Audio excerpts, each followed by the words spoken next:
Donc, bonjour et bienvenue à un débat interreligieux qui va avoir lieu entre deux protagonistes qui sont très connus. Donc d'un côté l'abbé Pagès, qui est donc abbé et prêtre, qui est connu dans le monde de l'interreligieux pour faire des interventions sur le christianisme et sur l'islam. De l'autre côté, nous avons Karim, qui est le fondateur du CRC, du Centre de recherche en religion comparée, étudiant en religion comparée, et qui a plus de 10 ans d'expérience dans le domaine de l'interreligieux. Donc le sujet du débat aujourd'hui, c'est précisément Jésus est-il le vrai Dieu? Donc nous allons avoir une intervention de 15 minutes d'un des deux protagonistes, puis ensuite 15 minutes de l'autre protagoniste, ensuite 30 minutes d'échange avec 5 minutes chacun, et ensuite une conclusion de 2 minutes pour chacun des deux protagonistes. Donc je laisse la parole à vous. Alors, effectivement, c'est le christianisme qui a annoncé cette nouvelle incroyable que Jésus était Dieu. Et c'est la raison pour laquelle les chrétiens se sont mis à sa suite, parce que personne d'autre que Dieu ne peut susciter un attachement et le don total de sa vie. Jésus demande effectivement à ce qu'on sacrifie tout, si nécessaire, pour être son disciple. Par exemple, Louis XIV, 26, et lorsqu'il dit nul, s'il renonce à son père, à sa mère, à sa femme, à ses enfants, et même à sa propre vie, ne peut être mon disciple. Personne, s'il ne renonce pas à tous ses biens, ne peut être mon disciple. Une telle exigence implique que Jésus avait conscience d'être Dieu. Ou bien il était fou.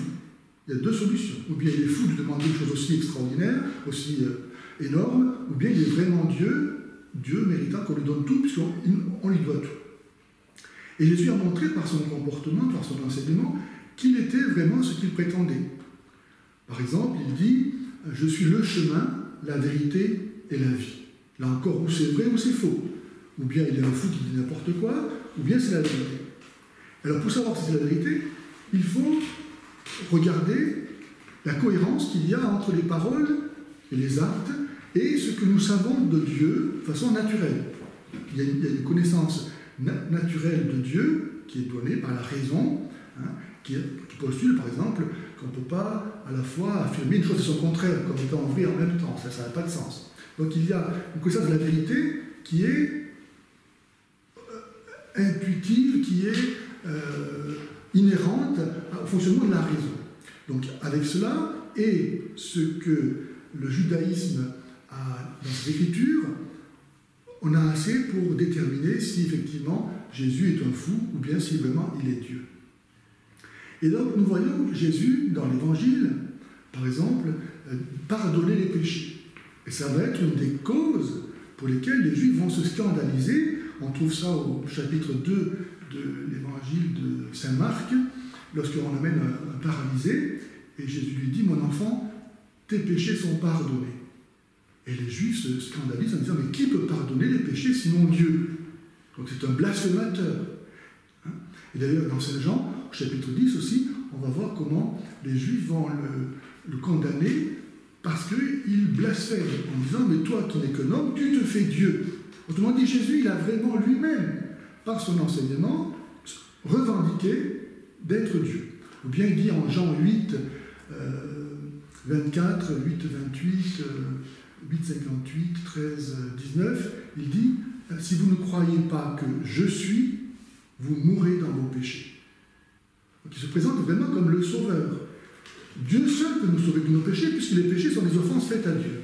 Or Jésus dit que si on ne croit pas qu'il est, et ce mot « je suis », c'est précisément le vocable sous lequel Dieu s'est révélé à Moïse. Lorsque Moïse lui a demandé son nom, quand j'irai chercher voir les fils des Hébreux, ils vont me dire « Mais qui t'envoie? Quel est ce Dieu ?» Il leur dira « Je suis ». Il m'a envoyé vers vous.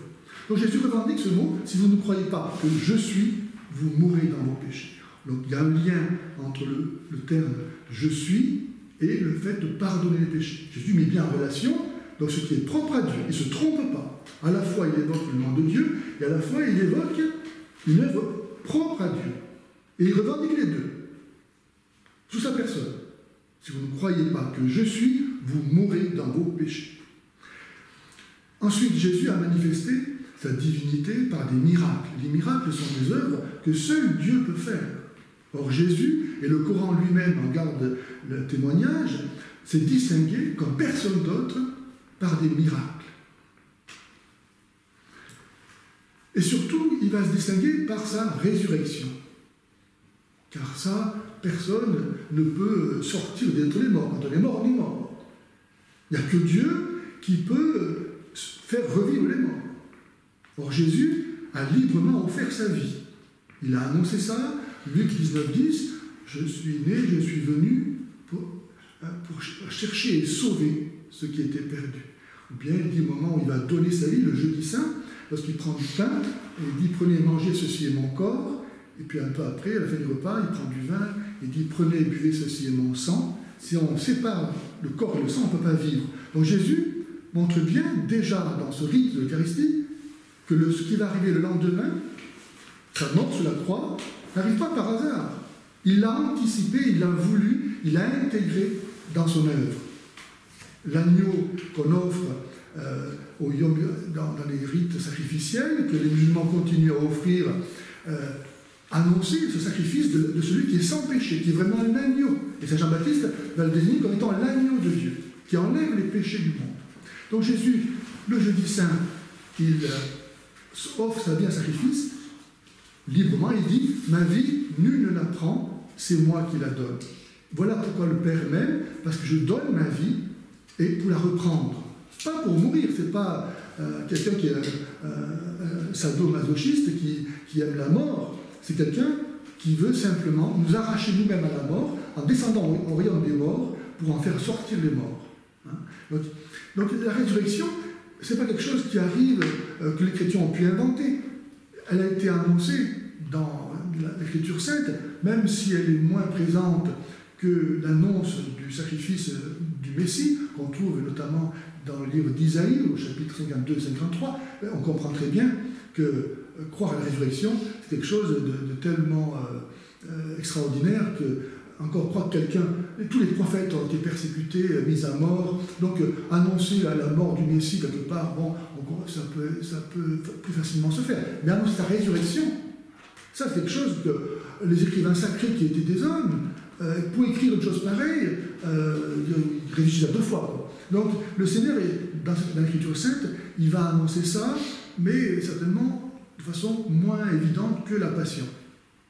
Toujours est-il que le Christ est ressuscité, c'est ce qui a fondé l'Église, qu'il est apparu aux apôtres, et les apôtres ont annoncé cette bonne nouvelle aussitôt après avoir reçu l'Esprit Saint à la Pentecôte, c'est-à-dire la force de Dieu, l'Esprit de Dieu, qui a fait d'eux d'autres Christ pour continuer l'œuvre du Christ, en devenant participant du Christ, lui-même en donnant son corps et son sang en nourriture, il s'est, on peut dire, pulvérisé dans l'histoire, dans le monde, pour que tous ceux qui aiment le Christ puissent s'unir à son corps, ne faire plus qu'un avec lui dans la puissance de la résurrection, et devenir eux-mêmes pour le monde d'autres Christ, ce qu'on appelle les chrétiens, qui sont oints comme le Christ, pour être des sauveurs.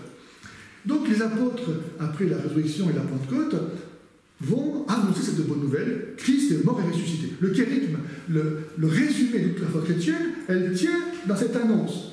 Christ est mort et ressuscité. Et ce n'est pas simplement un événement qui s'est passé il y a 2000 ans. C'est quelque chose qui continue aujourd'hui. Moi, comme tant d'autres, Dieu merci, je suis témoin que le Christ est vivant. Je l'ai rencontré, je suis prêt à donner ma vie pour certifier ce témoignage. Christ est vraiment la vérité. Tout ce qu'il a dit, je vois chaque jour un peu plus que ce qu'il a dit, c'est vrai. Et sa résurrection est la confirmation par Dieu que l'enseignement du Christ, que la bonne nouvelle qu'il est venu annoncer, c'est-à-dire qu'il est venu, lui, nous sauver en acceptant de mourir pour nous alors qu'il était innocent, et ainsi, il a mis dans la balance de la justice de Dieu, en face des péchés des hommes, un contrepoids qui est capable de faire relever la balance, si nombreux soient nos péchés, si graves qu'ils soient, du moment que c'est Dieu le Fils, un avec le Père, qui offre le sacrifice, cet acte-là a une valeur qui est infiniment supérieure à celle de tous nos péchés. C'est pour ça que Dieu nous a sauvés par son récit. Mais donc aujourd'hui encore, il y a des miracles. Aujourd'hui, nous fêtons Notre-Dame de Lourdes. À Lourdes, il y a des miracles. Par exemple, il y a un miracle extraordinaire que j'aime beaucoup, qui s'appelle celui de Lanciano en Italie. au 8e siècle, il y a un prêtre qui célèbre la messe, et puis à un moment donné, il a un doute. Et il se demande vraiment si là, ce qui ressemble à du pain dans sa patène, si c'est vraiment le corps du Christ, et si le vin qui est dans son calice, enfin du moins ce qui y ressemble, c'est vraiment le sang du Christ.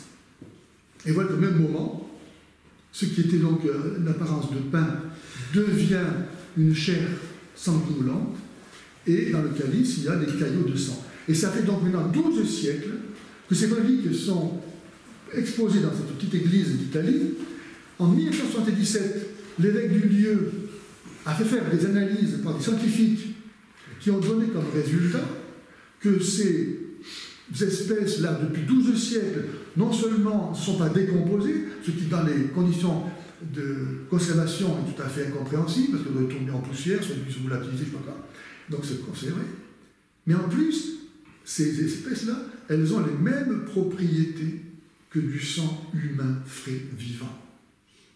Un miracle! Dire, comment est-ce qu'on peut ne pas croire à la présence réelle du Christ?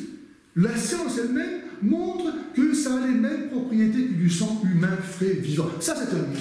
Un miracle, par définition, c'est quelque chose qui est naturellement impossible et qui suppose un acte de Dieu.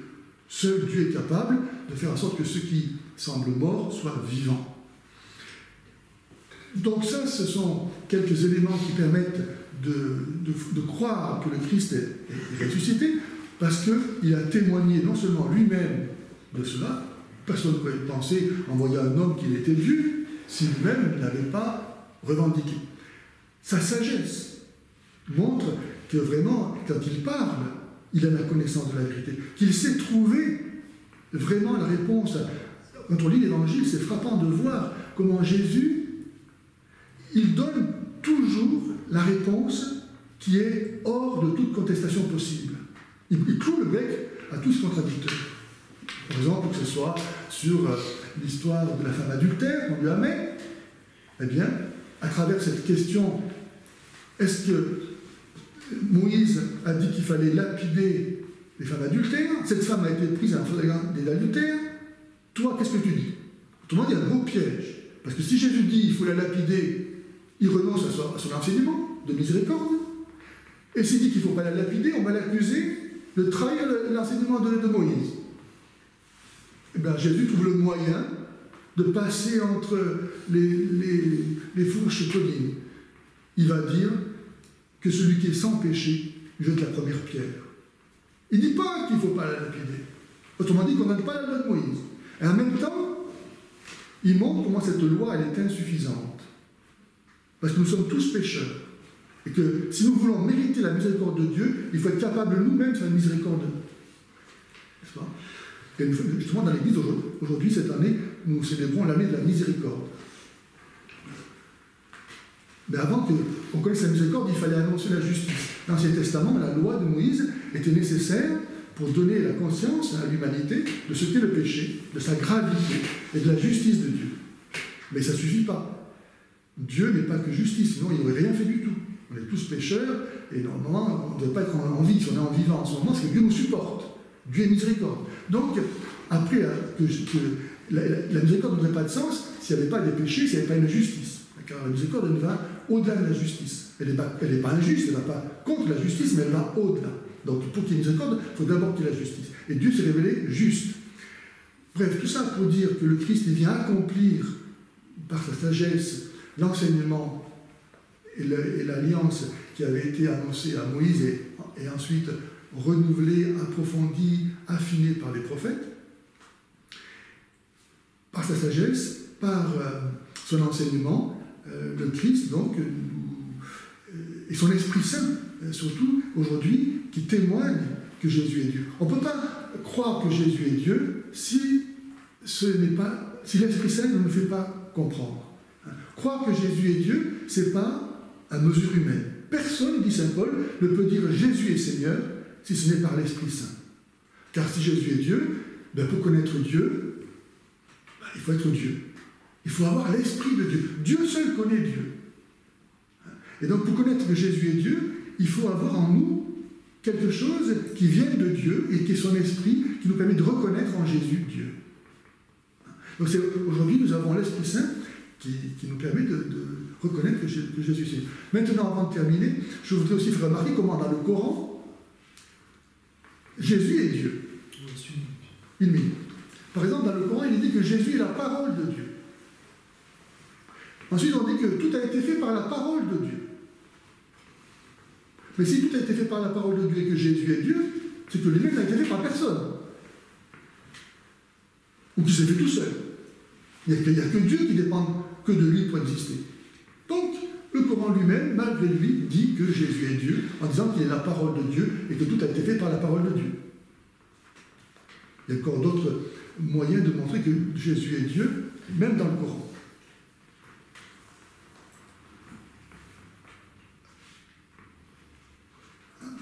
Je continue. Par exemple, quand le Coran dit que Jésus est la parole de Dieu, est-ce que la parole de Dieu est créée ou incréée? Si Jésus est la parole de Dieu, elle est incréée, parce qu'il n'y a pas eu un moment où Dieu était sans parole. Donc même le Coran dit que puisque Jésus est la parole de Dieu, il est lui-même incréé. Merci. Le tour de Karim, tu as 15 minutes. Tu me dis forcément. C'est parti. Merci, monsieur l'abbé Pagès, pour... Merci de m'avoir écouté. Non, il n'y a pas de souci. C'est toujours un plaisir. Merci pour votre intervention. Donc, ce que je ferai c'est mieux par rapport à l'intervention que je vais faire maintenant. J'essaierai de répondre aux points que vous avez avancés dans les minutes qui suivront l'intervention. Donc, je suis content parce qu'en fait, là, on suit une ligne directrice. C'est-à-dire que le premier débat que nous avions fait, c'était de définir si Mohammed était un vrai prophète de Dieu, oui ou non. Et donc, à l'intérieur de cela, nous avions parlé des critères prophétiques. On avait parlé aussi un petit peu de la prédication des prophètes. Et en fait, si vous voulez, la problématique que nous, on a, elle se situe en fait sur plusieurs angles. Le premier, c'est la conception chrétienne de Dieu. C'est-à-dire que pour nous, comme pour les Juifs, vous êtes une sorte d'innovation dans la conception de Dieu. C'est-à-dire que ce soit les Juifs, les chrétiens ou les musulmans, on croit qu'il y a un Dieu créateur. Donc nous avons le même Dieu au fond, mais sur la forme, ce n'est pas la même chose. C'est-à-dire que les Juifs vont reconnaître un seul et unique Dieu, avec une seule essence, sans avoir un concept trinitaire. Et les musulmans vont dire exactement la même chose. Mais entre les deux, on a en fait, si vous voulez, le christianisme qui vient s'insérer entre les deux avec une sorte d'innovation dans la compréhension divine. Et c'est sur ça vraiment qu'on a un souci. Surtout que, comme je vous l'avais dit dans le premier débat, c'est que si vous nous dites que Jésus est venu prêcher en fait qu'il est Dieu, comme vous l'avez dit même dans votre intervention là, si vous dites qu'il a prêché la Trinité, qu'il a prêché qu'il était fils de Dieu, le problème c'est que ça va rentrer en contradiction avec ce qui avait été défini par Dieu dans Deutéronome 13, en expliquant que le prophète qui va venir, s'il prêche un Dieu que les enfants d'Israël n'ont jamais connu, à ce moment-là, il sera forcément qualifié de faux prophète. Et donc, il ne sera pas reçu. Le problème, c'est que ce n'est pas, en fait, le problème ne vient pas sur les paroles de Jésus. Le problème vient plutôt dans la conception chrétienne que vous avez fait des paroles de Jésus. Et c'est sur ça, en fait, que le débat doit être. Parce qu'en fait, avec les paroles de Jésus, nous, on n'aura pas de problème. On peut rentrer dans des explications, même si on peut les comprendre peut-être différemment. Mais au final, la question, en fait, elle est là. On a un seul Dieu, mais vous le présentez d'une manière qui est différente de celle des enfants d'Israël et de celle des musulmans. Et les musulmans et les enfants d'Israël se rejoignent sur ce point-là. Donc en fait, le problème qu'il faut soulever, c'est ça. La conception chrétienne a-t-elle quelque chose de solide à l'intérieur, en fait, si vous voulez, de ce qu'on appelle le monothéisme, puisque vous nous présentez une trinité. Et ceci n'a jamais été prêché par aucun prophète auparavant. Donc c'est une conception, pour nous, innovée de la divinité.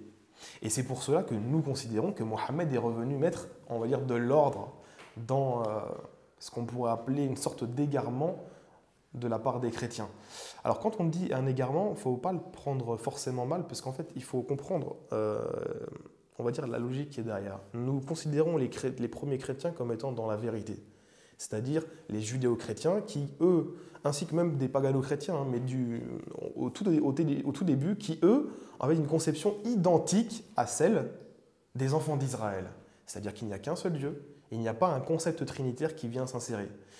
Et c'est par après qu'on voit une sorte d'évolution dans la pensée vis-à-vis de Dieu.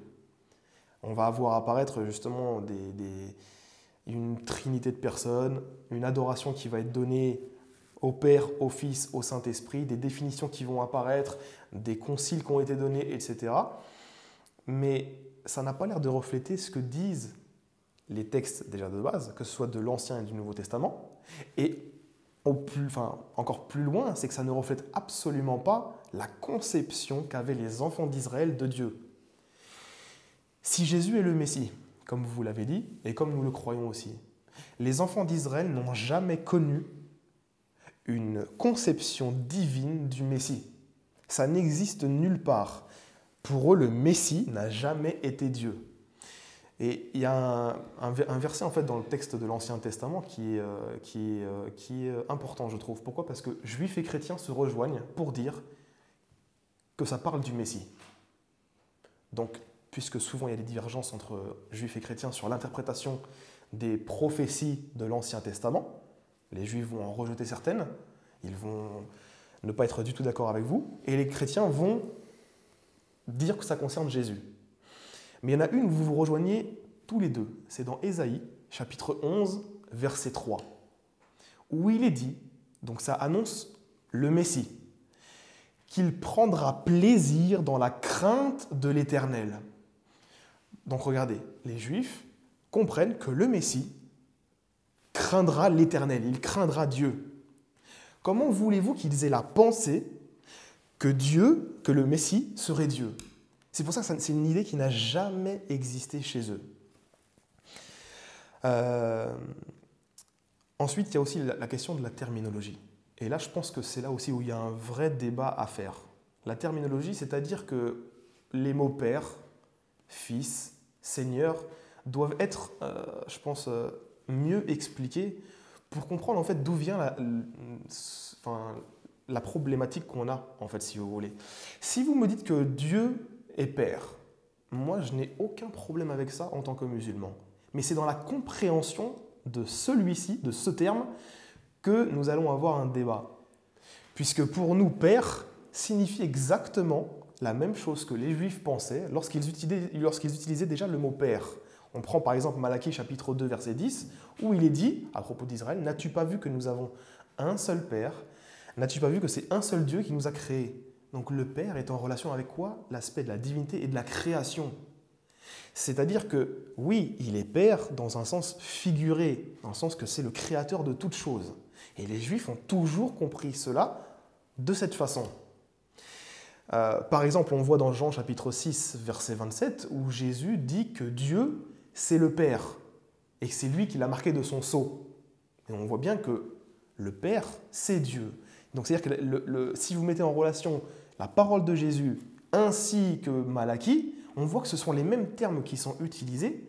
Et en fait, il faut le comprendre. C'est-à-dire que, moi c'est la question que je vous pose, le fait que le judéo-christianisme a disparu, puisqu'on l'a vu en fait à travers l'histoire, c'est-à-dire qu'ils ont été un petit peu balayés, et ensuite on va avoir surtout une vague de pagano-chrétiens qui vont rentrer et prendre l'Église. C'est-à-dire qu'à partir de l'an 135 jusqu'à nos jours, tous les papes et dirigeants de l'Église ont tous été des pagano-chrétiens. Donc, est-ce que, lorsqu'ils sont arrivés dans le christianisme primitif, ils n'ont pas innové la compréhension des textes qu'ils avaient devant eux? C'est-à-dire que lorsqu'ils voyaient Père, ils ne le voyaient pas comme les Juifs ou les judéo-chrétiens, ou encore Jésus lui-même, ainsi que les autres prophètes, le comprenaient. Lorsqu'ils voyaient le terme « fils », est-ce qu'ils le comprenaient comme les enfants d'Israël le comprenaient, c'est-à-dire comme étant l'élu de Dieu, comme étant choisi, comme étant préféré, etc. Ou est-ce que ça va être une compréhension comme vous l'avez donnée? On voit par exemple que dans le Coran, chapitre 5, verset 18, le terme « fils de Dieu » est employé pour les chrétiens et pour les juifs, mais que c'est dans un sens d'élection, et non pas en tant que fils de Dieu réel. C'est-à-dire ils se sentent préférés et élus de Dieu. Nous, si le terme est utilisé comme cela, on n'a aucun problème à dire que, par exemple, Jésus peut être le Fils de Dieu. Dans quel sens? Dans le sens juif du terme. C'est-à-dire que dans l'Ancien Testament, on a beaucoup de gens qui sont appelés fils de Dieu. Le peuple d'Israël est appelé fils de Dieu. On voit que les juges d'Israël sont appelés fils de Dieu. On voit que même certains prophètes sont appelés comme ça. On voit que les anges sont appelés ainsi. Est-ce que justement le fait que le Messie soit appelé fils de Dieu n'est pas justement une élection et une élévation de son statut juste par sa messianité? Comment est-ce que j'en arrive à cette conclusion-là? C'est très simple. Je prends par exemple comment les Juifs eux-mêmes qui ont jugé Jésus ont défini cela. Et aussi comment Jésus lui-même l'a traduit dans ses paroles. On va prendre deux passages. Vous avez dans Jean chapitre 19, en fait, les Juifs qui s'adressent à Pilate et lui disent que selon notre loi, c'est un blasphémateur parce qu'il a dit « Je suis le Fils de Dieu ». Mais on voit qu'auparavant, lorsqu'ils l'ont jugé, ils lui ont posé une question. La question qu'ils lui ont posée, c'est « Es-tu le Fils du béni? Es-tu le Messie ?» Et en fait, c'est là où ce que je voudrais vous faire comprendre, c'est que est-ce que Messie n'est pas en rapport avec Fils de Dieu au niveau de la terminologie juive sur ce point-là? Et non pas comme ont pu le comprendre par la suite les chrétiens, en mettant un concept de Fils de Dieu qui est différent de ce que les enfants d'Israël comprenaient. C'est-à-dire que là, sinon, vous avez des Juifs qui vont vous dire, en jugeant Jésus lui-même, que tu es en train de dire que tu es le Fils de Dieu, donc tu es en train de dire que tu es le Messie. Ils l'ont jugé pour cette chose-là. Et c'est ça le problème qu'il y a. C'est que vous pensez que le terme Fils de Dieu a une explication et un sens qui est totalement différent de ce que les Juifs eux-mêmes croyaient. Regardez Jésus, par exemple, dans Jean chapitre 10, versets 35 à 36. Regardez ce qu'il dit. Il accuse de blasphème, les Juifs, ils ont voulu le lapider, ils ont dit que tu te fais Dieu, etc. Mais comment Jésus répond? Il répond en disant... Vous, en fait, me refusez alors que j'ai dit une seule chose. J'ai dit « Je suis le Fils de Dieu ».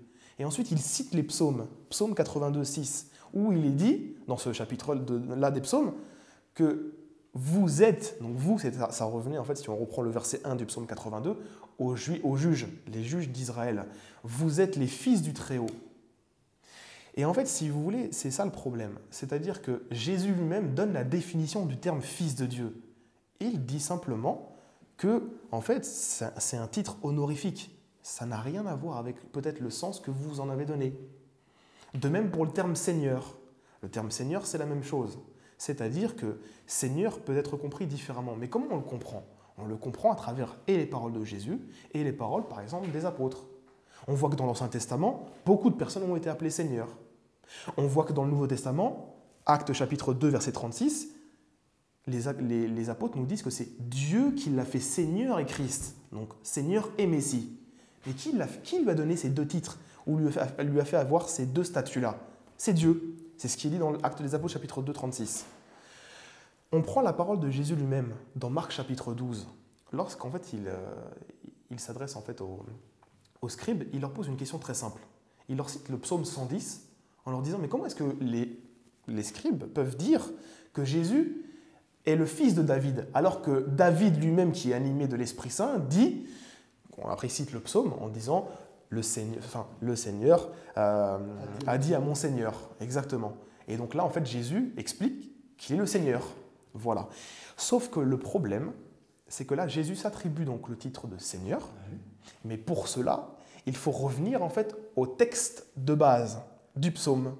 Et dans le psaume, il est marqué que le Seigneur a dit à mon Seigneur, mais il y a deux termes en hébreu qui sont utilisés ici.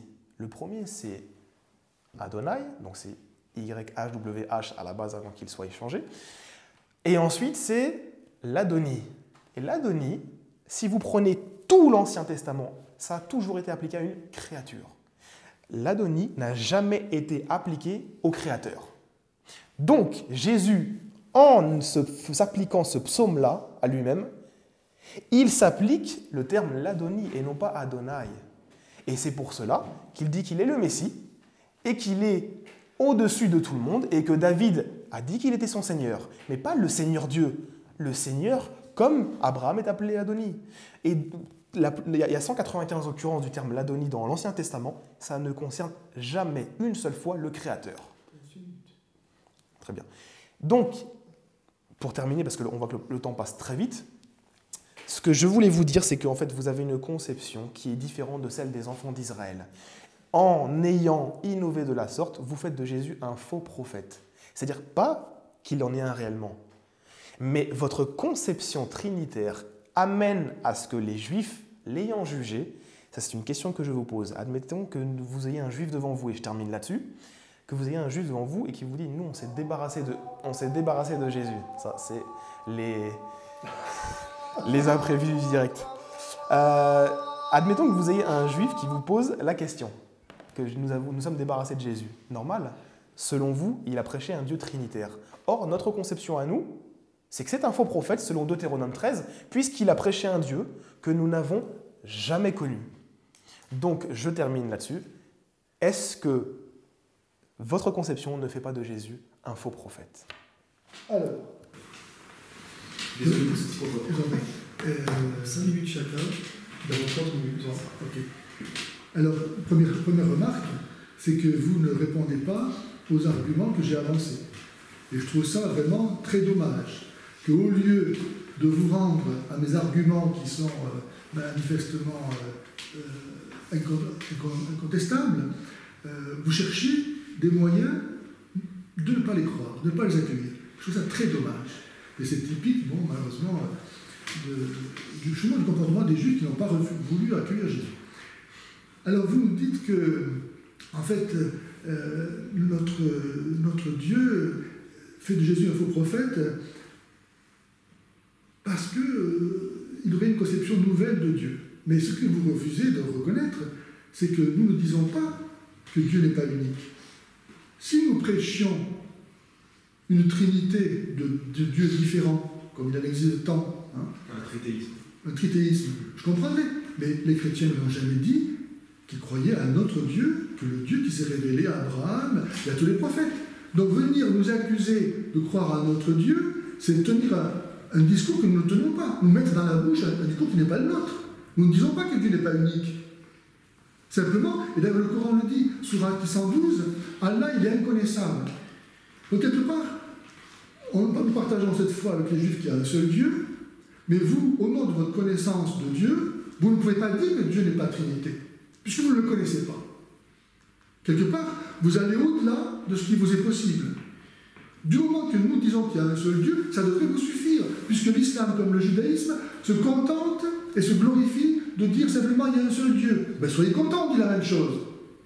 Donc ne venez pas nous reprocher ensuite de nous dire que nous connaissons Dieu. Jésus dit, Jean 17,3, la vie éternelle, c'est de te connaître, toi le seul vrai Dieu, et celui que tu as envoyé, Jésus-Christ. Et Saint Jacques dit qu'il ne suffit pas de dire que Dieu est unique, même les démons le disent ça. Les démons savent qu'il n'y a qu'un seul Dieu. C'est pas ça qui va vous sauver. Ce qu'il faut, c'est connaître Dieu, comme Dieu se connaît lui-même. Et alors là, mais il me faudrait 5 minutes au moins, si vous me permettez, pour vous montrer comment... Vous aurez votre prochaine... Parfait, merci bien. Pour vous montrer comment affirmer que Dieu est unique dans sa nature et trine dans ses personnes, mais pas contradictoire. Partons du point zéro, du point où se situe tout homme qui ouvre les yeux dans le monde, qui n'a pas été conditionné par quelque culture religieuse que ce soit. Mettons-nous à la place d'Aristote, ce philosophe qui a vécu plusieurs siècles avant Jésus-Christ et qui a prouvé par la raison que Dieu existe. Comment est-ce qu'il fait? Eh bien, il dit, voilà, en ouvrant les yeux dans le monde, moi je me rends compte qu'aucun être n'existe par lui-même. C'est vrai ou c'est faux? Évidemment que c'est vrai. Personne n'existe parce qu'il a choisi d'exister. Tout le monde, toutes les créatures ont reçu l'existence d'un autre. Et cet autre, il est forcément celui qui n'a reçu l'existence de personne. Sinon, il ferait lui aussi partie de l'ensemble des êtres qui existent par un autre. C'est pas en rajoutant des wagons au train que ça la fait rouler. C'est pas en disant, moi j'existe parce que mes parents m'ont donné la vie. Il faut bien qu'il y ait un être qui existe par lui-même et qui donne à tous d'être. Sinon rien n'existerait. Nous avons tous reçu l'existence. Aujourd'hui, avec la théorie de l'évolution, on peut monter comme ça dans le temps et arriver au moment où l'univers a commencé. Bon, donc si on peut dire, de façon raisonnable, que puisque rien n'existe par lui-même, donc tout existe par un autre, cet autre, il existe par lui-même, on l'appelle Dieu. Donc la raison peut arriver à reconnaître que Dieu existe. C'est pour ça que Saint Paul dit que ceux qui ne reconnaissent pas l'existence de Dieu sont inexcusables, car tout chante la gloire de Dieu du seul fait qu'il existe. Personne n'a choisi d'exister, aucune créature. Donc le fait qu'elle existe chante la gloire de Dieu. Voilà. Elle prouve que Dieu existe. Voilà. Qu'elle veuille, qu'elle ne veuille pas. Bon.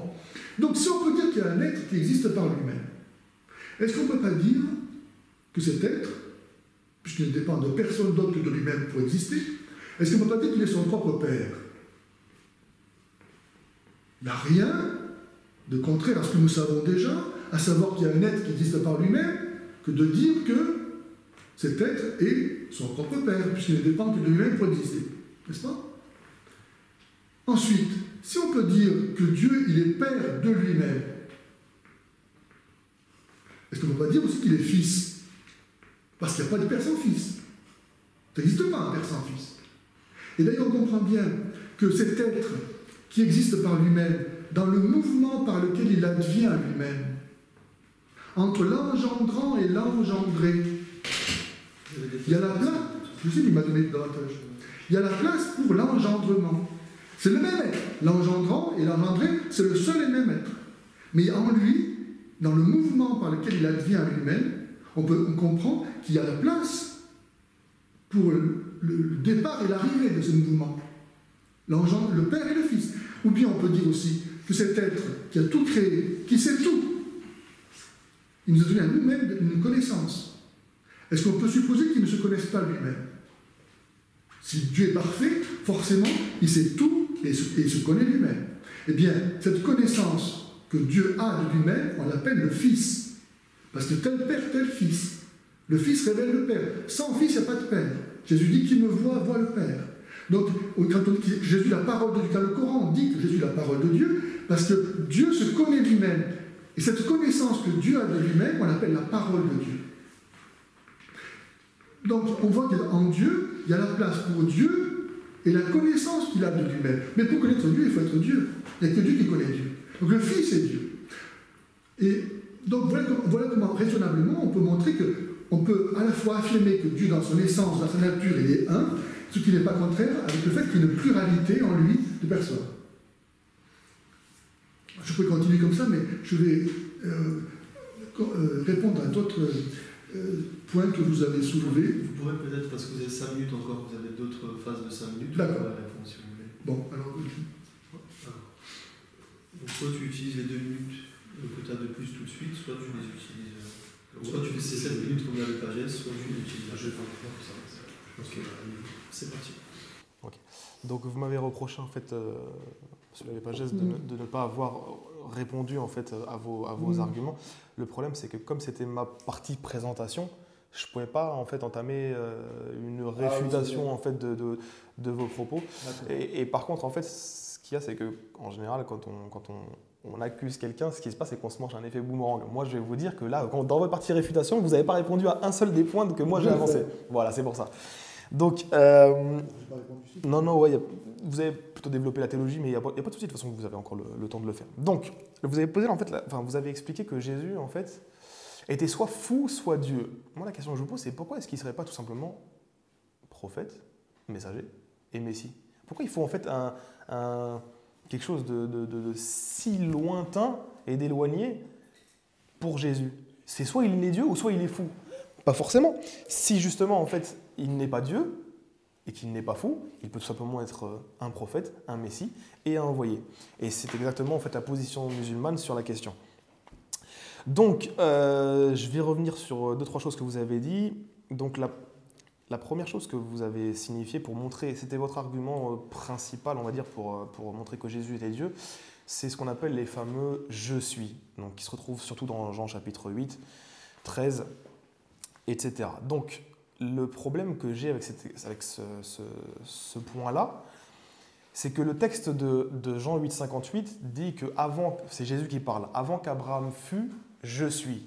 Et donc cette partie je suis, vous la mettez en relation avec le terme je suis qui est dans l'Exode chapitre 3 verset 14 où Dieu en fait s'est révélé à Moïse et en fait lui explique qu'il faut qu'il aille se présenter ainsi devant les enfants d'Israël, Pharaon, etc.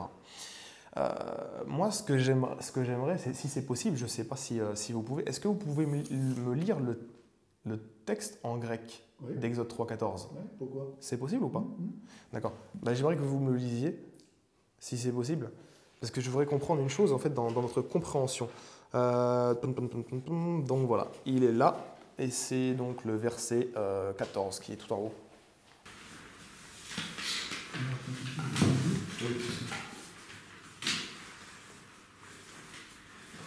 Alors, ça commence comme ça. Bon.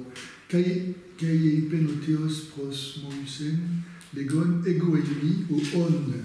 Kai pen utos ereistos unos Israël, o on apostolike me prosumas. Je suis l'étang, je suis l'être. Donc, ok, très bien. Donc moi, la question que je vais vous poser, en fait, si vous voulez, c'est que dans ce Exode 3.14, il est bien dit ego eimi. On est d'accord. Mais le problème, c'est qu'il y a une suite. En grec, on dit ego eimi ho on. D'accord ? Et si on regarde bien le verset qui suit, c'est tu iras vers les enfants d'Israël, tu leur diras que ho on t'a envoyé et non pas ego eimi. Parce que ego eimi, ce n'est absolument pas le nom de Dieu. C'est pour ça que je vous dis qu'il faut faire très attention. Le je suis, c'est ho on. Et donc Jésus, quand il dit ça, pourquoi il dit ça ? Et justement, c'est ça la problématique que vous avez. C'est comme vous avez vu ego eimi dans Jean 8, 58 ou dans les autres passages comme Jean 8, 24 et Jean 8, 28, etc. Vous faites un rapprochement terminologique avec Exode 3, 14. Mais Exode 3, 14 vous dit que c'est ho on qui a envoyé. Donc le nom de Dieu, c'est ho on, c'est pas ego eimi. Ho on, ça veut dire quoi ? Ho on, ça veut dire celui qui est, en fait. Ah, voilà. Voilà, mais ce n'est pas ego eimi. C'est quoi ego eimi ? Ça veut dire quoi ? Ego eimi, ça veut dire c'est être je suis. Eh bien, entre... Oui, mais ce que je veux vous expliquer, c'est pas ça. C'est que le ego eimi de Jean 8, 58, on voit donc ce n'est pas le nom divin. Donc vous ne pouvez pas utiliser en disant que ego eimi est le nom divin, alors que le vrai nom divin en grec, c'est ho on. C'est ça le problème que je vous explique. D'ailleurs, je vais vous donner un autre passage qui est très intéressant. Vous prenez par exemple 2 Samuel, chapitre 2, verset 20. Vous avez un homme qui s'appelle Asaël, d'accord ? Cette personne-là, elle dit texto kai eipen ego eimi. Donc on lui a posé une question et il a répondu ego eimi. Est-ce que Asaël est Dieu ? Si vous considérez que Jésus est Dieu parce qu'il a dit ego eimi, alors à ce moment-là, Asaël dit la même chose en répondant, et d'ailleurs, il n'y a pas de réponse, c'est-à-dire que sa réponse à lui, c'est ego eimi, puisque le texte dit bien kai eipen, mais ça veut dire il lui répondit. Ce que je veux vous expliquer, en fait, c'est que il n'a pas déclaré sa divinité par ce mot-là, puisque le terme grec n'a absolument rien à voir avec le nom de Dieu. C'est ça que je voulais vous expliquer. On va ensuite continuer. Vous avez parlé à propos aussi du Coran, le fait que Jésus c'est la parole de Dieu, donc forcément c'est Dieu. En fait, c'est toujours pareil, il faut prendre le Coran dans son entièreté. Pourquoi vous ne prenez pas les passages du Coran qui disent que ceux, parmi les chrétiens, qui disent que Jésus est Dieu, ce sont des mécréants ? Donc ça veut dire qu'il y aurait une contradiction. Bien sûr. Peut-être que non, la contradiction vient du fait de votre compréhension. Parce que le terme en arabe pour Jésus, c'est « kalimatullah », c'est-à-dire une parole. Tandis que la parole de Dieu en arabe se dit « kalamullah ». Et là, ça n'a absolument rien à voir. C'est-à-dire que Jésus est ce qu'on appelle l'accomplissement de la volonté de Dieu qui s'est traduit par ce qu'on appelle en arabe le kun fayakun. Et Jésus est apparu. C'est-à-dire que Dieu veut une chose, elle est. Point.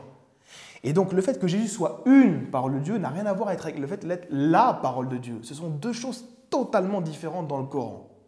Et donc c'est pour ça qu'il faut faire très attention, et surtout dans la terminologie.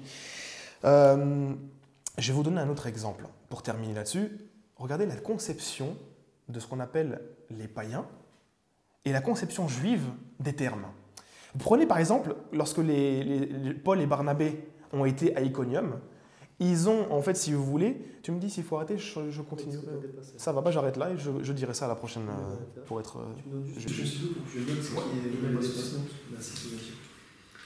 Alors, vous employez le mot Messie, mais en fait, vous ne définissez pas ce que c'est que le Messie. Le Messie, c'est un mot, et ce n'est qu'un mot. Pour les Juifs, c'est le Sauveur. Et Dieu seul sauve. D'une part, voilà, moi j'attire votre attention là-dessus, c'est que vous vous contentez de dire que Jésus est le Messie en donnant ça comme une réponse, mais vous n'en tirez pas les conséquences. Ensuite, pour ce qui est né du Fils de Dieu, contrairement à ce que vous l'imaginez, et je vais prendre l'histoire d'Azaël. Azaël, quand il dit « je le suis », cette phrase qu'il dit, il l'a dit en réponse à une question. Est-ce que tu es celui qui a fait ceci? Il dit oui, je le suis. Je suis quoi? Ce que tu me dis, c'est-à-dire celui qui a fait ça, celui qui a tué sa belle-mère, je ne sais pas quoi. Ça n'a rien à voir avec l'affirmation absolue de l'être, qu'il y a en 3.14. Je suis celui qui est. Jésus, quand il dit si vous ne croyez pas que je suis, il répond à aucune question. Il affirme quelque chose d'une façon absolue. Donc là, c'est vraiment, franchement, c'est vouloir se tromper soi-même. Il n'y a pas de raison d'imaginer qu'il y a une comparaison possible entre ce qui est relatif et ce qui est absolu. Pour l'histoire de Jésus, Fils de Dieu, ce n'est pas simplement un terme comme ça qui était utilisé de façon métaphorique, parce que dans la Bible, quand c'est utilisé dans l'Ancien Testament, c'est utilisé au pluriel. Or, Jésus revendique ça au singulier, au point qu'il dira même qu'il est le Fils unique de Dieu. Jean 3, 16, 18. Et que les Juifs, quand ils vont, par exemple, au cours du procès, ils vont lui demander dis-nous au nom du béni, es-tu le Fils de Dieu? Le Fils de Dieu, au singulier. Et pour eux, les Juifs, c'est capital, parce que de ce que Jésus va répondre va dépendre sa mort ou son salut. Pour les Juifs, ils savent très bien que se revendiquer Fils de Dieu, c'est être blasphémateur. Donc ils demandent à Jésus de vraiment confirmer cette affirmation ou pas. Donc c'est pas simplement quelque chose qui était courant de dire voilà, on est tous en Fils de Dieu, etc., comme on peut le dire aujourd'hui. Non, Jésus demande quelque chose d'unique. Par exemple, on retrouve ça encore ailleurs. Il y a plein, je peux t'en citer, j'ai des pages où Jésus se présente comme le Fils unique de Dieu. Par exemple, à la résurrection, quand Marie-Madeleine veut le saisir, et Jésus lui dit « Ne me touche pas, car je ne suis pas encore monté vers le Père. Va dire à mes frères que je monte vers votre Père et mon Père, vers votre Dieu et mon Dieu. » Donc Jésus, dans cette parole, il montre bien qu'il a un rapport particulier, différent de celui de tous les autres hommes. Ensuite, quand on dit que Jésus c'est un prophète, et pas plus que notre, qu'il est ni fou, ni Dieu, mais un prophète, mais s'il est qu'un prophète comme les autres, pourquoi il est seul à être le Messie? Pourquoi il est seul à être né d'une vierge? Pourquoi seul il est sans péché? Pourquoi seul il est au ciel aujourd'hui? Pourquoi seul il doit venir pour le jugement? Donc on voit qu'il n'est pas un prophète comme les autres. Et quand vous dites qu'il est une parole de Dieu, en fait, pourquoi le Coran parle-t-il de Jésus et de parole de Dieu en mettant ces deux termes en correspondance? Sinon, parce que dans la Bible, dans le Nouveau Testament, Jésus est dit la parole de Dieu de façon absolue. Alors évidemment, on peut trouver le moyen de falsifier les textes et de dire qu'il est une parole de Dieu. C'est de même que dans l'Ancien Testament, si vous prenez évidemment, comme vous l'avez pris avec l'histoire d'Adoni et d'Adonai, en disant dans l'hébreu, il y a deux termes différents, il ne faut quand même pas se moquer du monde, parce que si Jésus, il a simplement dit à ceux qui étaient là que par rapport à David, son fils n'était qu'une créature, on ne voit pas comment ça aurait été pertinent. Ça n'aurait aucun sens. S'il a fermé la bouche de ses contradicteurs en disant que le fils de David était plus que David. Or, au-dessus du roi, il n'y a personne. Lui-même reconnaissant qu'il y avait un Seigneur entre le Seigneur et lui. Ah, il n'a pas dit un fils de David. Il n'a pas dit un Messie. Il a dit Seigneur, le même terme. Donc, ça montre bien que Jésus revendiquait quelque chose qui dépasse les limites des créatures. Ça va être passé au sein. Ok, j'arrête. Donc en fait, le vrai problème qu'on a, en fait, il est là. C'est-à-dire que moi, ce que je veux que vous me répondiez, c'est les Juifs, les enfants d'Israël, les prophètes ont-ils connu une conception divine de celle des chrétiens? Ça, c'est important parce qu'en fait, si vous voulez, s'ils ne l'ont pas connu et que c'est une innovation, dans ce cas-là, Jésus devient un faux prophète s'il l'a vraiment prêché. Deuxièmement, est-ce que Jésus a affirmé catégoriquement être Dieu? Est-ce qu'il y a un verset qui dit lui-même qu'il est vraiment le véritable Dieu, celui que les enfants d'Israël ont toujours connu, etc. Est-ce qu'on a un verset catégorique où Jésus prêche la Trinité? Est-ce qu'on a un verset catégorique où Jésus prêche qu'il est un homme et qu'il est 100% homme, 100% Dieu? Est-ce qu'on a un verset qui est clair, qui dit que Jésus est le Fils de Dieu au sens que vous lui donnez, etc. Moi, c'est ça, en fait, c'est que votre dogmatique, je la trouve basée sur des choses comme le Coran dit en fait dans la sourate 3 au verset 7 et 8 à propos des gens qui en fait prennent l'ambigu et délaissent le clair. Et pourtant vous avez énormément de versets clairs à travers toute la Bible, mais vous préférez vous baser sur des choses qui sont tellement ambiguës qu'en fait ça n'a pas de sens réel vis-à-vis des versets clairs.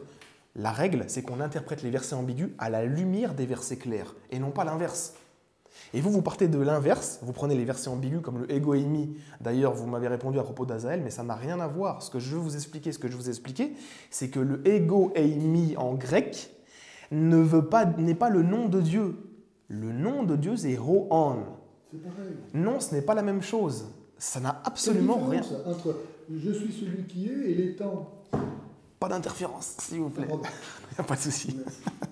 Voilà, vous m'avez cité par exemple Jean chapitre 20 verset 17 à propos de faire une différenciation lorsque Jésus dit « Je monte vers mon Père et votre Père, vers mon Dieu et votre Dieu ». Mais regardez les termes qui sont utilisés. Ce sont les mêmes. C'est-à-dire que le Père de Jésus est le même que le Père des apôtres et donc des autres créatures.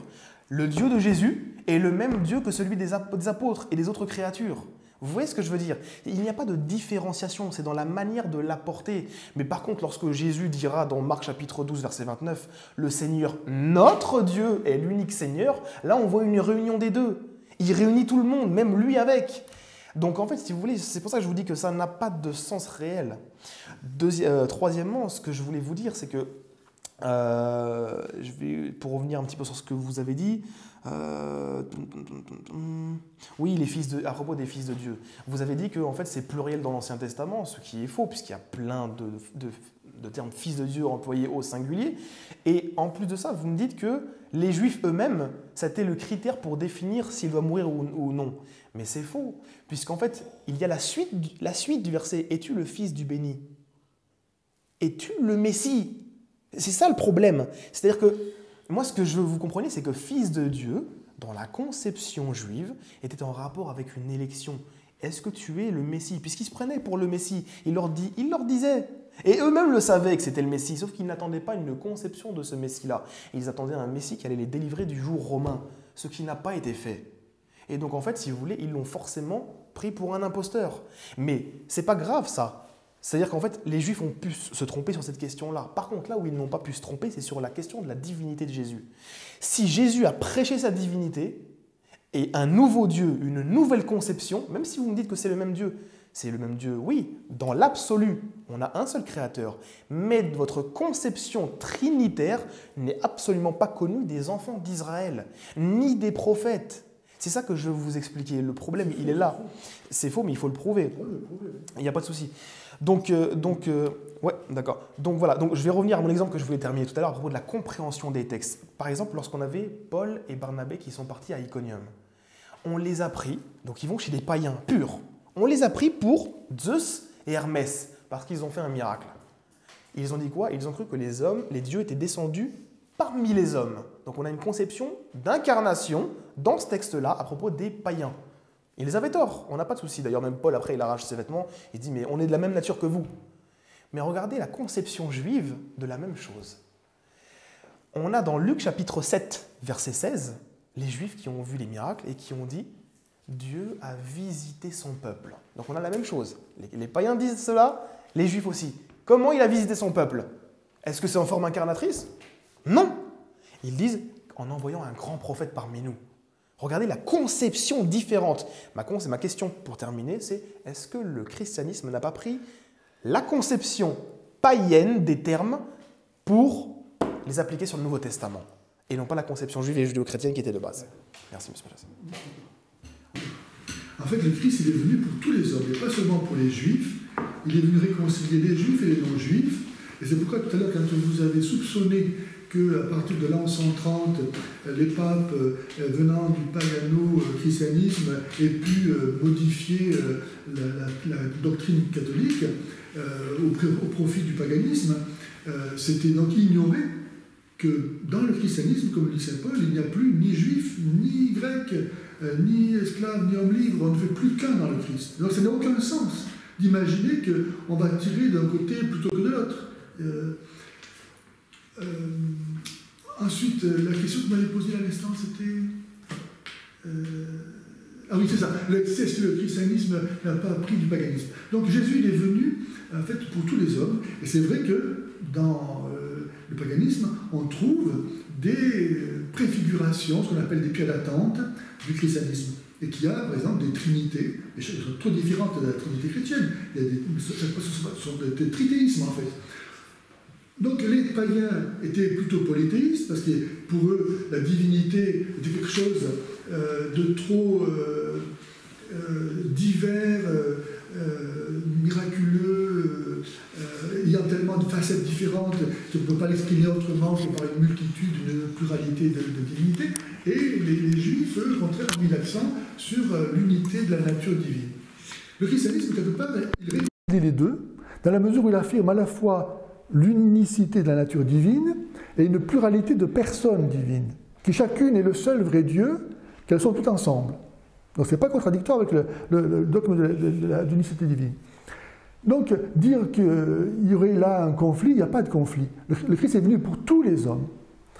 Maintenant, faire de Jésus quelqu'un qui soit en contradiction avec l'enseignement des prophètes, parce que les Juifs n'auraient pas reconnu en lui le même Dieu que celui qu'il prêchait, c'est oublier que les apôtres étaient juifs, que la Vierge Marie était juive, qu'il y a toujours eu dans le peuple de Dieu des chrétiens d'origine juive.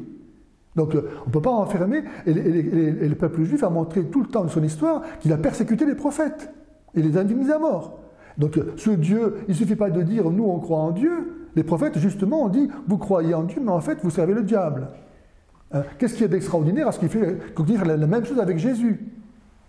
Donc il ne suffit pas de dire « ils n'ont pas reconnu le même Dieu ». Et alors ce Dieu-là, comment le connaître? Forcément c'est progressivement. Dieu, ce n'est pas un truc qu'on peut enfermer dans un coffre-fort en disant « ça y est, je le connais ». Dieu se révèle dans le temps. On n'est pas des dieux, nous. On est dans le temps. Donc c'est progressivement qu'on va apprendre à le connaître. Déjà entre nous, on apprend à se connaître progressivement. C'est pas tout de suite qu'on va dire je le connais. Donc effectivement, Dieu a commencé à se révéler dans son unicité de sa nature, et puis peu à peu, il se révèle de plus en plus. Mais ne pas reconnaître en Jésus ce Dieu unique, alors que lui-même dit qu'il n'y a qu'un seul Dieu, ça n'a rien de contradictoire avec ce qui était dit avant. Je ne sais pas, moi. Il reste du temps. Encore un peu de temps. Mon cher Karim, moi je suis désolé de voir comment, dans l'islam comme ailleurs, en fait, au lieu de se saisir de cette bonne nouvelle du Christ qui vient nous apporter la paix au prochain sacrifice, comment ne pas voir en lui Dieu qui s'est manifesté? Si Dieu, écoutez-moi bien, vous croyez déjà que Dieu nous a parlé par l'humanité des prophètes. Ça, les musulmans comme les juifs croient ça. Que la parole de Dieu nous a été donnée à nous par l'humanité des prophètes. Autrement dit, par un langage humain, par des expressions humaines. Alors qu'il n'y a aucun rapport, a priori, entre le Créateur et la créature. Et cependant, ces mots-là, c'est des mots de Dieu. Donc qu'est-ce qu'il y a de si incompréhensible, de si impossible à croire que Dieu, après nous avoir parlé par l'humanité d'emprunt, qui était celle des prophètes, il ait voulu amener sa révélation à sa perfection définitive, en nous parlant non plus par l'humanité d'un autre, mais sa propre humanité. Reçu de la Vierge Marie, immaculée, sans péché. Et de fait, quand on voit le Christ, si Dieu nous parle un jour, s'il se manifeste à nous, est-ce qu'on peut imaginer qu'il puisse être plus beau que ça, plus vrai que ça? Qu'est-ce qu'on peut avoir de plus que le Christ? D'ailleurs, les Juifs, depuis 2000 ans, ils n'ont plus de temple, plus de sacerdoce, plus de prophètes. Dieu a terminé, c'est terminé. Il a tout donné en donnant Jésus. Alors, soit vous voulez rester avec les Juifs, continuer à faire circoncire, à ne pas manger de cochon, etc., à croire que Dieu, vous allez plaire à Dieu avec ça, ou bien vous accueillez Jésus qui vous sauve auprès de son sacrifice, vous choisissez. En tout cas, il y a ce verset de Jean 8, 47, qui est de Dieu entend les paroles de Dieu. Si vous n'entendez pas, c'est que vous n'êtes pas de Dieu. Terminé. J'ai 5 minutes, Karim. C'était pas Jean 8, 48. 47. Ouais. C'est pas ça? Non, mais bon, c'est pas très grave, on s'en fiche. Même si c'est ça, c'est même pas dans le débat, c'est une petite remarque comme ça. Ok. Alors, le problème, c'est que c'est ce que je vous ai dit tout à l'heure. C'est la conception chrétienne que je mets en fait en exergue. Vous m'avez dit, mais regardez, il ne faut pas mettre tous les juifs dans le même sac, puisqu'en fait les apôtres étaient juifs, Marie était juive, etc. Donc, ils ont reconnu que Jésus était Dieu. Mais le problème, c'est que si Jésus n'a pas prêché sa divinité, en fait cette remarque n'a pas lieu d'être. S'il ne l'a pas prêché, forcément ils ne l'ont pas reconnu. Donc en fait il n'y a aucun problème. Ils sont trompés, vous voulez dire? Non. Non, justement, en fait, le problème, il est là. C'est-à-dire que vous voulez faire de Jésus Dieu dans ses paroles, et donc comme les Juifs, ses disciples à lui, l'auraient compris comme vous le comprenez, dans ce cas-là, on a des Juifs qui auraient cru que le Messie pouvait être Dieu. Mais c'est faux, parce que si Jésus n'a pas prêché sa divinité, à ce moment-là, il n'aurait jamais pu juste l'imaginer. Donc les disciples de Jésus n'ont fait que suivre son enseignement. Et c'est ce que je vous ai demandé depuis tout à l'heure. Est-ce que vous avez un verset catégorique où Jésus affirme qu'il est Dieu, alors que dans l'Ancien Testament, l'Éternel en a toujours donné, il y a au moins 5000 versets où l'Éternel le dit. Donc en fait, si vous voulez, c'est pour ça que je vous dis que c'est très important. Ensuite, regardez, on va prendre un peu l'histoire. L'histoire. On a donc la destruction du temple de Jérusalem. Pourquoi? Parce que les Juifs ont été ingrats, c'est-à-dire qu'ils ont refusé le Messie. De toute façon, ils avaient fait tout un tas de choses auparavant. Donc, Dieu a décidé de leur supprimer leur temple une deuxième fois, comme il avait fait auparavant. Ensuite, mais on a aussi, donc, à ce moment-là, donc, on a les Juifs, on a les Judéo-chrétiens, on a les pagano-chrétiens. Les Juifs et les Judéo-chrétiens vont être dégagés de la terre d'Israël. On va les mettre un peu plus loin. Pourquoi? Parce que l'empereur Adrien a décidé il détestait en fait la loi juive. Et donc, vu que les judéo-chrétiens et les juifs continuaient d'appliquer ça, il les a enlevés. Donc, il ne restait plus que des pagano-chrétiens. Eux, ils étaient tolérés sous Adrien sur la terre d'Israël. Et c'est pour cela qu'après, ensuite, la direction de l'Église est passée chez les pagano-chrétiens. C'est pour ça qu'il faut bien prendre l'histoire en compte. Adrien, qu'est-ce qu'il a fait? Sur les ruines du temple de Jérusalem, il a fait construire un temple païen dédié à une trinité. C'est pour cela que je vous dis que l'ambiance du paganisme mêlée au pagano-christianisme a donné une conception nouvelle de la divinité. C'est ce que je vous dis depuis tout à l'heure. Donc, les termes, vous ne les comprenez absolument pas comme les Juifs le comprenaient. Est-ce que, je vous ai posé des questions et je les répète, les Juifs avaient-ils une conception du Messie comme étant Dieu? Les Juifs avaient-ils une conception de l'incarnation de Dieu qui allait arriver? Non plus. Est-ce que les Juifs pensaient que Dieu avait un fils? Etc. Ça n'a jamais existé. Donc vous allez en contradiction avec Deutéronome 13, qui dit bien que celui qui prêche cela est un faux prophète. C'est ça que je vais vous expliquer. C'est un Dieu que les enfants d'Israël n'ont jamais connu.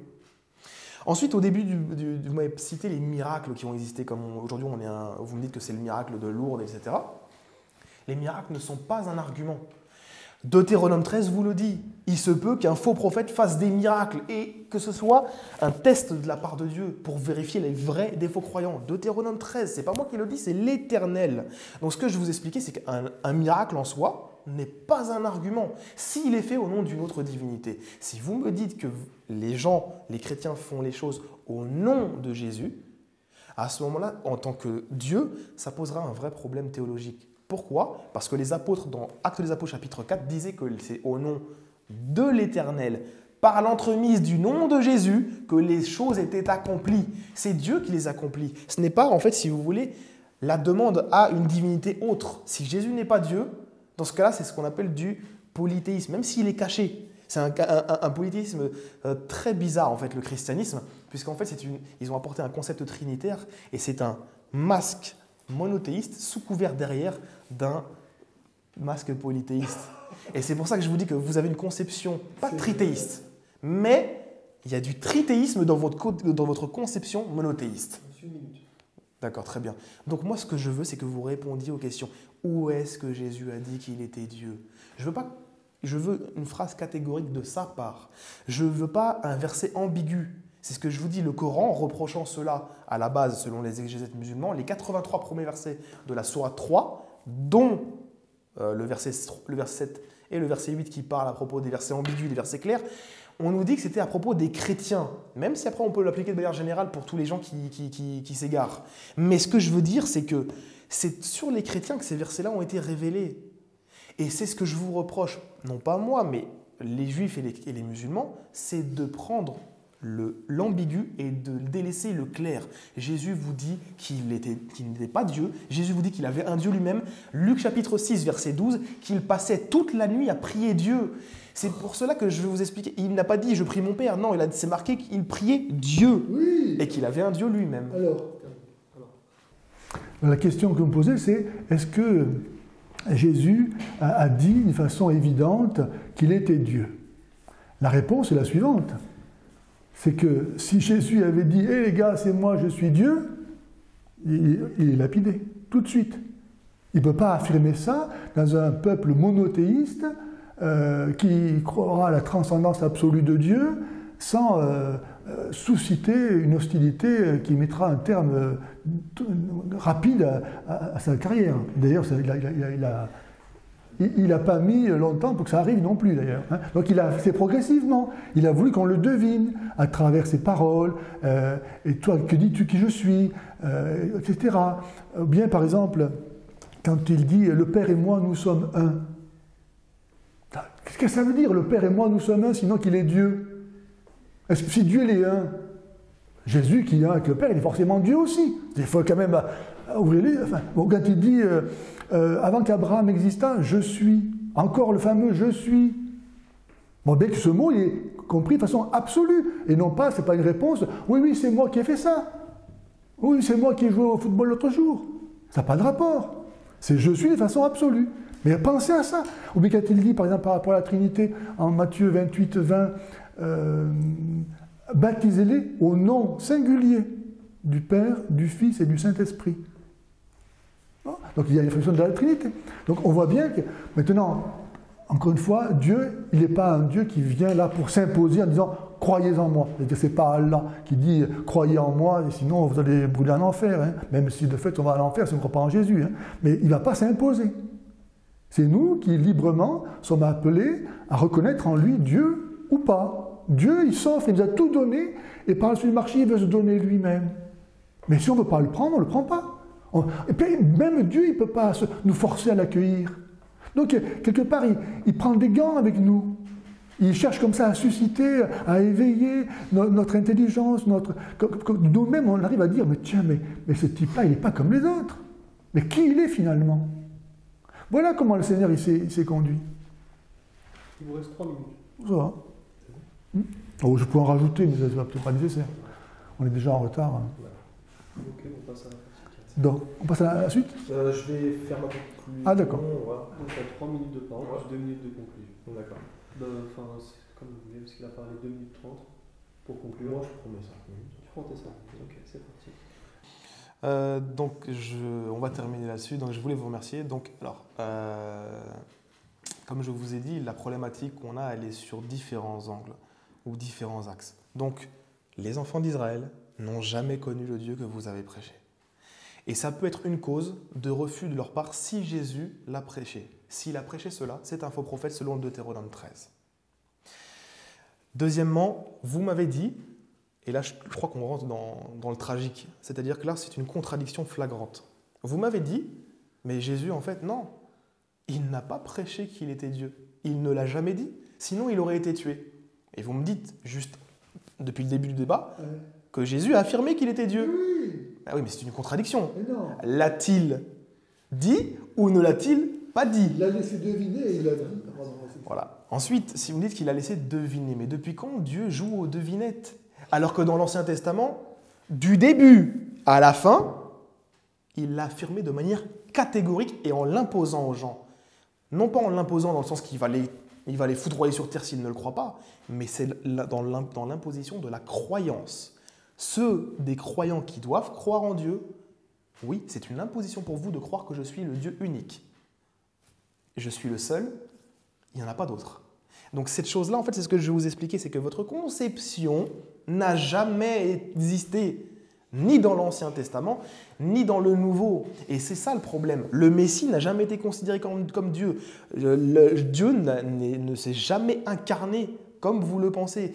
Si par contre vous enlevez cette ambiguïté de la divinité de Jésus, vous allez faire de lui un vrai prophète de Dieu et le Messie. Vous m'avez demandé, c'est quoi le rôle du Messie? Le Messie, c'est ce que je vous dis, c'est la fin de l'apostolat, du prophétisme juif. C'est-à-dire que c'est le dernier envoyé. Et c'est pour cela qu'ensuite le temple de Jérusalem a été détruit. Vous voyez ce que je veux dire en passe? C'est-à-dire que le refus du dernier, c'est le dernier pour les enfants d'Israël. C'est ma conclusion. Moi, j'aurais préféré qu'on fasse un débat de 2, 3, 4 heures sur la question, qu'on aurait pu continuer. Bref, vous m'avez cité Matthieu chapitre 28, verset 19, en me disant que c'est le verset 20. Bon, vous êtes trompé, ça arrive, c'est comme moi, ça m'arrive des fois. Il n'y a pas de verset 20 en fait dans Matthieu. Ouais, de mémoire, il n'y a pas de verset 20. Mais bon, après, s'il y en a un, dans tous les cas, c'est le verset 19 dont il concerne. C'est pas grave, ça arrive à tout le monde de se tromper, justement, c'est pour ça qu'on est des êtres humains. Donc, ce que je voulais vous dire. Voilà, exactement. C'est pas grave, ça fait 1 heure chacun, comme ça on est quitte. Ce que je voulais vous dire, c'est que les paroles de Jésus, voilà, elles sont ambiguës. Vous m'avez recité dans votre conclusion une parole qui semble être trinitaire dans votre conception, c'est-à-dire que Jésus envoie ses disciples prêcher au nom du Père, du Fils et du Saint-Esprit. Donc pour vous, voilà, Jésus a prêché qu'il était Dieu, selon ce verset-là. Vous me dites, vous m'avez rappelé encore le ego émi, le fameux « je suis » de Jean 8, 58, alors que je vous expliquais qu'en grec, ce n'est pas le nom de Dieu. Le nom de Dieu, c'est Ho'an. Et c'est répété dans Jean chapitre 1, verset 18. Dans Jean chapitre 1, verset 18, Ho'an est répété. Et dans Apocalypse chapitre 1, verset 8, Ho'an est répété, mais pas de égoïmie. C'est ce que je vous expliquais. Égoïmie n'a rien à voir avec le nom de Dieu. Et d'ailleurs, égoïmie, dans Jean 8, 54, le même chapitre, Jésus donne la réponse. Si vous ne croyez pas que je suis, vous mourrez dans vos péchés. Quelle est la réaction des Juifs juste après au verset suivant? Mais qui es-tu? Et Jésus répond quoi? Mais ce que je vous dis depuis le début. Et qu'est-ce qu'il a dit depuis le début? Avant le chapitre 8, depuis le début, il a dit quoi? Et justement, c'est ça le problème. C'est qu'il n'a jamais dit qu'il était Dieu. Encore moins. Le problème, en fait, c'est ça. Oui, mais pardonner les péchés n'a rien à voir avec la divinité. Non, justement, c'est ça le problème. Ce que je vais vous expliquer, c'est que ce verset-là, il faut le comprendre. Du chapitre 1 au verset 8, au chapitre 8, Jésus a dit des choses. Et c'est au chapitre 8 qu'il est marqué que ce que je vous ai dit depuis le commencement. Donc c'est sur ça qu'on doit se baser. Et depuis le commencement, il n'a jamais dit qu'il était Dieu. Donc c'est pour cela que je vous dis, pour terminer et pour conclure, que votre conception est une innovation dans la pensée de la croyance des enfants d'Israël et que les musulmans sont juste revenus donner la vraie définition du monothéisme et du Dieu unique. Ils sont venus supprimer le christianisme. Non, du tout. Je terminerai là-dessus. 13-10 secondes, si tu veux finir. Je vous remercie en tout cas, M. Pagès, pour cet échange.